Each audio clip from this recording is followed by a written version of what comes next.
of military Humvees drives across the Afghanistan desert. In one of them is billionaire weapons developer Tony Stark, Robert Downey Jr., riding with soldiers on duty. He is joking with some members of the convoy who seem to be genuinely amused by his persona and his flamboyant public image. Suddenly, the convoy is ambushed by unseen gunmen. The soldiers fight to defend themselves but are quickly killed. Tony flees the Humvee, taking refuge behind a large rock. Moments later, a missile lands nearby and explodes, but not before Tony sees the Stark Industries logo painted on it. A small amount of shrapnel penetrates his body armor and he is thrown backwards, losing consciousness. Las Vegas, 36 hours earlier. Tony Stark is about to receive the Apogee Award in Las Vegas. A presentation documents Tony's life story. Born the son of legendary weapons developer Howard Stark, Tony is a child prodigy who built his first circuit board when he was 4 years old, his first V8 engine when he was 6, and graduated summa cum laude from MIT when he was 17. His parents were killed in a car accident in 1991, and when he was 21, he became CEO of Stark Industries, where he is to this day. Colonel James Rudy Rhodes, Terrence Howard, prepares to present Tony the award, but Tony is not in attendance. Tony's right-hand man, and his father's former partner, Obadiah Stane, Jeff Bridges, accepts the award in Tony's stead. Rudy later finds Tony partying in a casino. On his way out, a reporter named Christine Everhart, Leslie Bibb, approaches Stark with some questions regarding the ethics of his weapons business. Stark deflects her questions with some swift quips and the two end up spending the night together at Tony's oceanfront house in Malibu. The next morning, Christine is awakened by a voice on a computer monitor. It's Jarvis, voice, Paul Bettany, the artificially intelligent program responsible for running Tony's house and his research lab. As Christine leaves the house, she's greeted by Tony's human assistant, Virginia Pepper Potts, Gwyneth Paltrow. Pepper helps Tony catch up on some business before Tony heads out to the airport where his plane awaits. In flight, Tony talks with Rudy.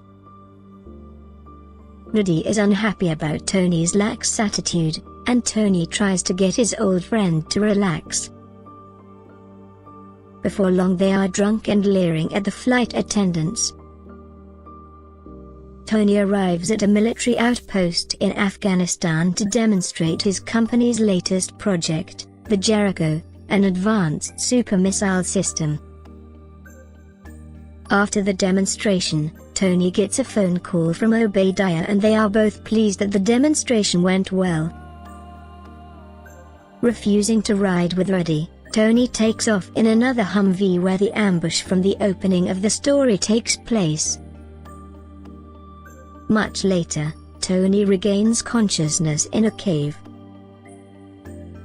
On his chest is a strange device, crudely connected to a car battery. Another captive, Dr. Ho Yinsen, Sean Tube, explains that he operated on Tony but was unable to remove all of the shrapnel. Yinsen created a device, essentially an electromagnet, that will keep the remaining fragments from shifting and causing further damage to his heart. The terrorists who captured Tony and Yinsen enter the room. Yinsen translates, they want Tony to build them a Jericho missile. Tony refuses and they torture him by dunking his head in water. Hours later, the terrorists, members of a group called the Ten Rings, show off a huge stockpile of weapons, all made by Stark Industries. Tony appears to give in and starts building the missile, but he has other plans. With Jensen's steady doctor's hands, and using palladium collected from his weapons, Tony constructs a tiny version of an arc reactor, streamlined from a much bigger design used at his company's headquarters. The power output is enough to run Stark's heart for 50 lifetimes. Or something much bigger for about 15 minutes. It will also be enough to keep the shrapnel in Tony's heart from shifting any further and killing him. Jensen tells Tony a little about himself. He lived in an Afghani village called Gulmira that was attacked by the Ten Rings. He doesn't know if his family is still alive.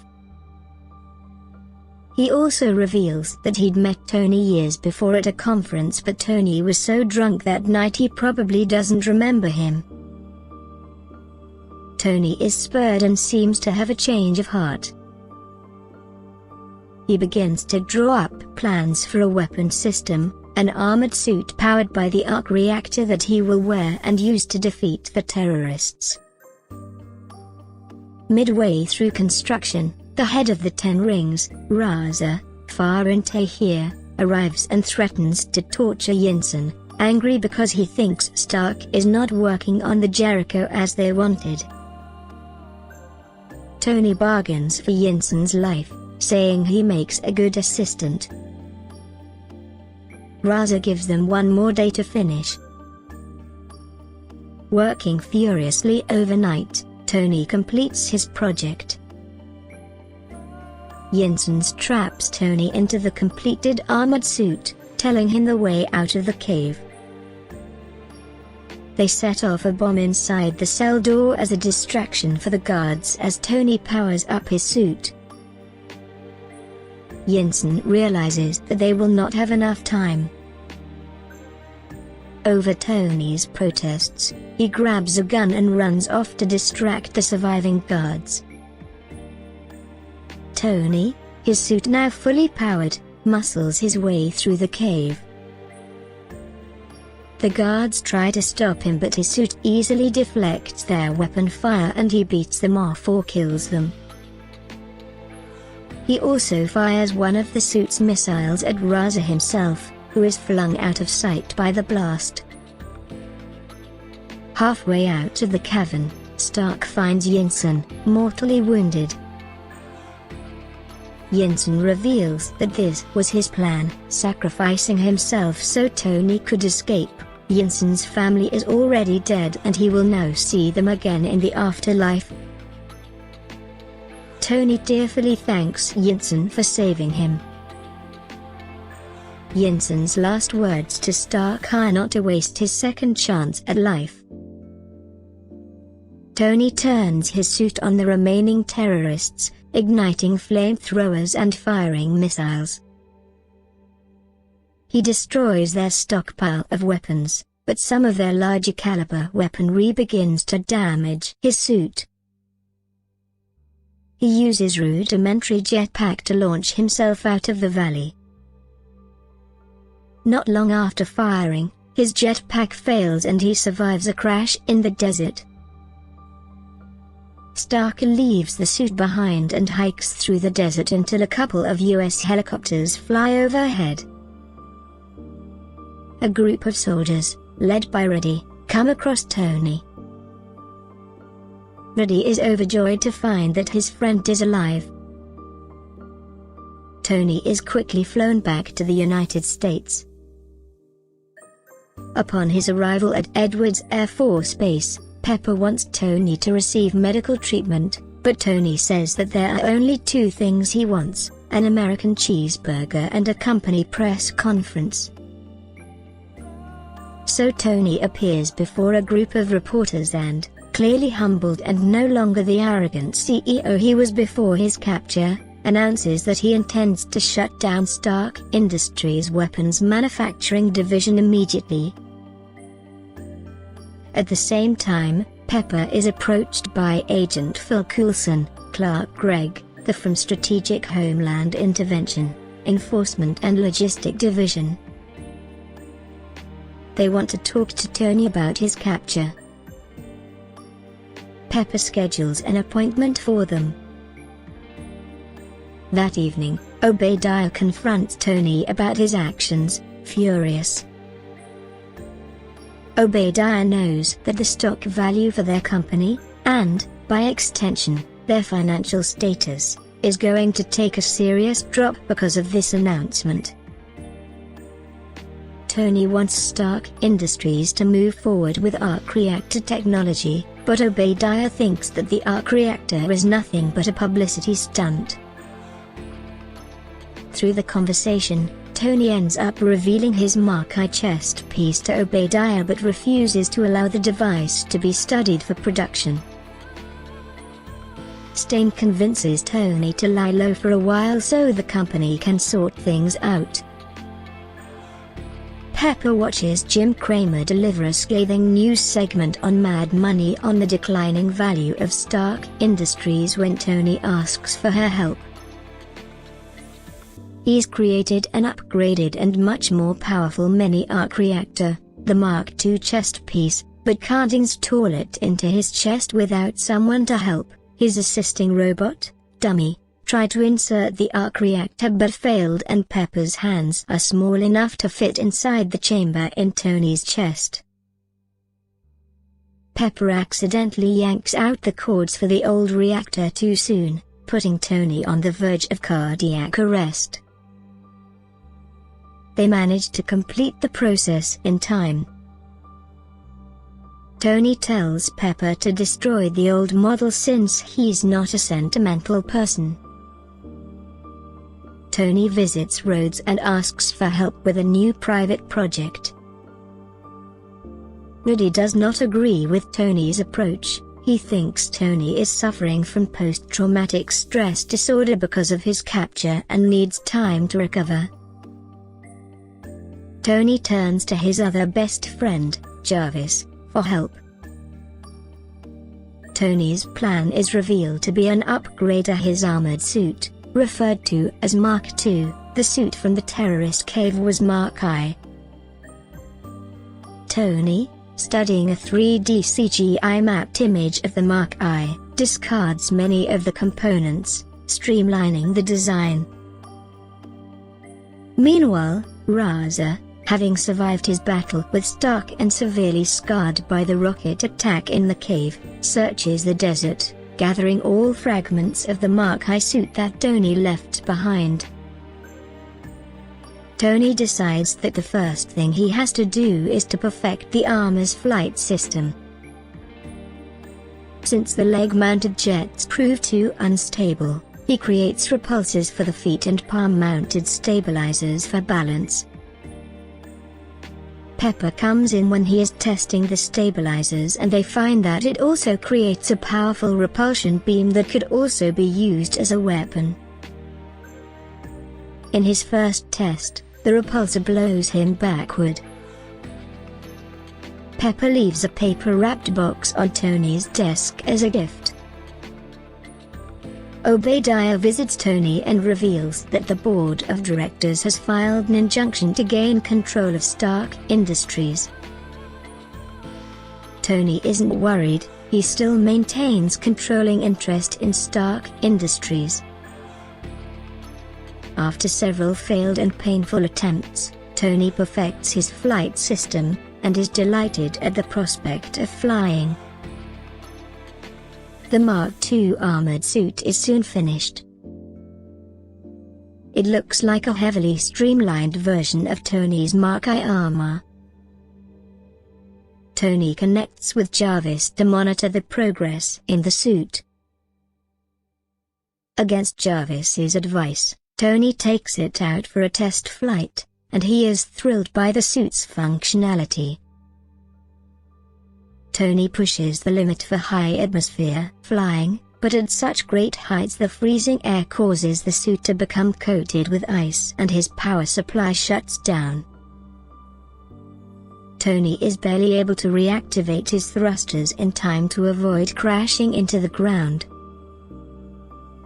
Stark returns home, but the armor is so heavy that it smashes through 3 floors of the house and he crushes one of his prized sports cars. As Tony recovers from his crash landing, he opens the box that Pepper left behind earlier. Inside is the Mark I arc reactor, encased as a trophy with a message, proof that Tony Stark has a heart. Tony analyzes more data and decides to rebuild the suit using gold titanium from an old project to solve the icing and weight problems. He instructs Jarvis to add some hot rod red trim to the next suit, codenamed Mark III, then leaves to attend his annual benefit dinner while the new suit is being assembled and painted. At the charity event, Tony meets with Agent Coulson, who still wants to learn about Tony's incident. Tony leaves to dance with Pepper and they share a moment together in the moonlight. Christine, the reporter Tony slept with prior to leaving for Afghanistan, angrily confronts him, showing him photographs of his weapons being used by a terrorist group the previous day in the remote Afghan town of Gulmira, Yinsen's home village. Tony confronts Obadiah on the matter, and Obadiah reveals that he is the one who filed the injunction against Tony. Obadiah calls himself an ironmonger, and has no qualms about selling Stark Industries weapons to both sides of the conflict. Tony returns home, furious. While there he watches news reports of the worsening situation in the Gulmira region. He tests modifications to his hand repulsors, turning them into a weapon and blasting out several glass panes. When the new suit is completed, it is fitted to his body by an automated robotics system. Stark flies off to Gulmira at hypersonic speed, determined to right his company's wrongs. In Gulmira, terrorists are rounding up civilians for capture and execution when Tony shows up. His Mark III armor is more than a match for them. Within seconds, he defeats the first group of terrorists, using his advanced weapons to take out several without any innocent casualties. He leaves the group's leader, Raz's chief lieutenant, alive and defenseless for the villagers to take their revenge on. While flying to find his weapons, Iron Man is shot down by a tank shell. When he gets up, a second shell barely misses him. He responds by shooting a mini-missile at the tank, destroying it. Using the palm repulsors he designed, he destroys the captured Jericho missiles. After they are demolished, Raza arrives in time to see Tony fly off. CENTCOM at Edwards Air Force Base detects Tony in flight, mistaking him for a rogue drone. Call. Rhodes is asked about the status of any new developments. He contacts Tony, who claims that he knows nothing about what is happening. In the meantime, Tony is confronted by 2 F-22 Raptors. He tries to outrun the jets, but they are too much for him. Tony calls Rhodes and reveals that he is responsible for the unidentified craft. Rudy is furious about Tony sending in unauthorized equipment, and horrified when Tony explains that the equipment is actually himself in his new invention. Tony is hit by one fighter jet, sending him flying into the wing of the second jet. The pilot is forced to eject, but his parachute fails to open. Iron Man, still under fire, flies in and deploys the parachute in time to rescue the pilot. Tony convinces Ruddy to pass off what happened with the jets as a training exercise. After Tony arrives back at home, Pepper catches him while the robotic system is removing his suit. The disassembly is not going as well as the assembly, and Tony quips that Pepper has seen him in situations that were much worse. Meanwhile, Stain pays a visit to the Ten Rings camp, revealing he'd paid the organization to capture and kill Tony, but they realized who Tony was and had demanded a much higher price when they made their tape. Using a high-powered sonic device that induces temporary paralysis, Stain immobilizes Rasa and takes the remnants of the Mark I armor they have gathered. Stain then has his men execute everyone in the camp. Tony tries to talk Pepper into helping him, believing that nothing else matters but saving the people who he put in harm's way. Pepper is moved by Tony's dedication, and agrees. She goes into Obadiah's office with a flash drive programmed to copy files from the computer. As Pepper sifts through stored files, she finds a video from the terrorists proving that Obadiah was responsible for Tony's capture. Obadiah comes into the office and sees her at the computer, but Pepper manages to hide what she is really doing. She leaves the office, but as soon as he powers up the computer, Obadiah realizes what she was up to. On the way out, Pepper sees Agent Coulson and tells him he can have his interview immediately so that he accompanies her safely out of the building. Obadiah meets with his team of developers who are working on his own armored suit based on the Mark I. They have rebuilt the components, but they cannot miniaturize Stark's arc reactor. Stain is furious but relents when the lead developer tells him he's not the genius Tony is. Obadiah realizes that he has one other option. Stain arrives at Tony's house and paralyzes him with a sonic weapon. Obadiah yanks out the Mark II chest piece from Tony's chest, taunting him about how it will be the flagship invention in a new era of weaponry. After he leaves, Tony realizes that he has only one hope for survival, the preserved arc reactor that Pepper gave him as a gift. He staggers down to his workshop and nearly dies while trying to retrieve the reactor, which is handed to him by Dummy. Tony gets the reactor installed just as Ruddy arrives. Ruddy informs him that 5 agents have gone to arrest Obadiah, but Tony knows that is not nearly enough manpower. Ruddy watches Tony suit up, awestruck at the Iron Man armor.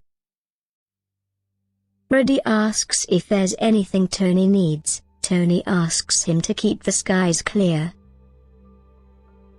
As Tony flies away, Ruddy spots the silver-colored prototype suit, the Mark II.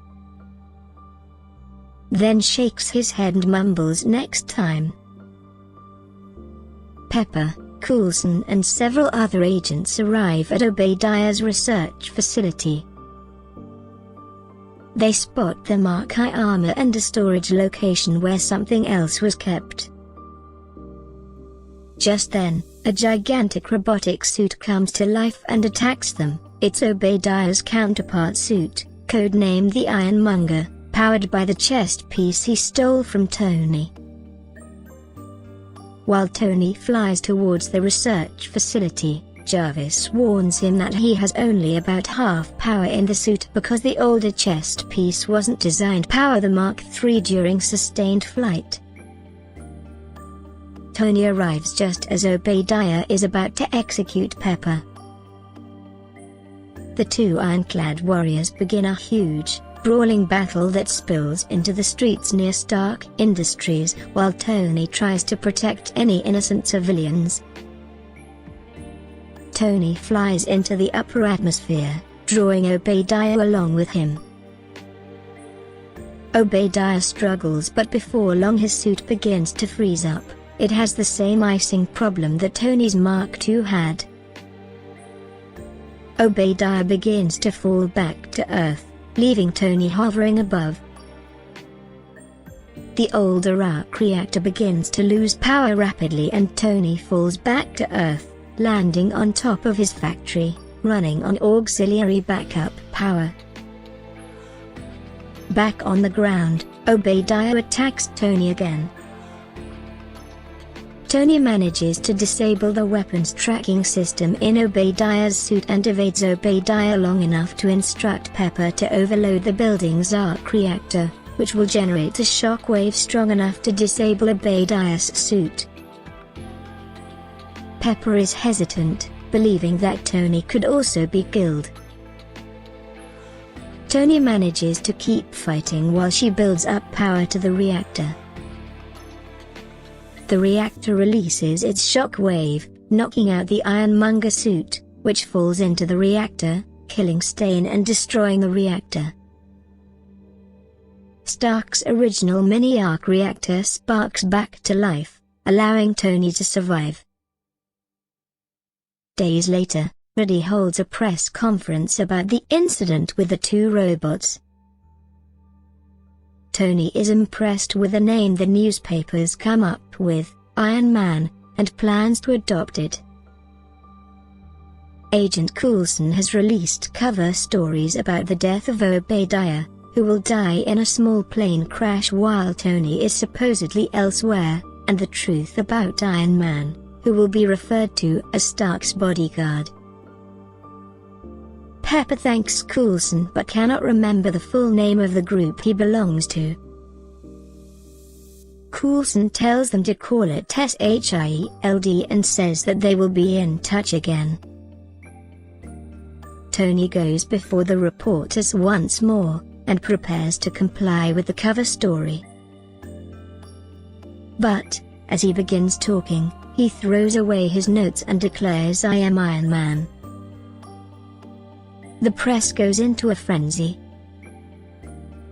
Much later, after the credits, Tony returns home to find a mysterious man in black telling him that as Iron Man, Tony has become part of a larger universe. Tony asks who the man is. He turns around and introduces himself, Nick Fury, director of SHIELD Samuel L. Jackson. He's come to talk with Tony about an upcoming project known as the Avenger Initiative.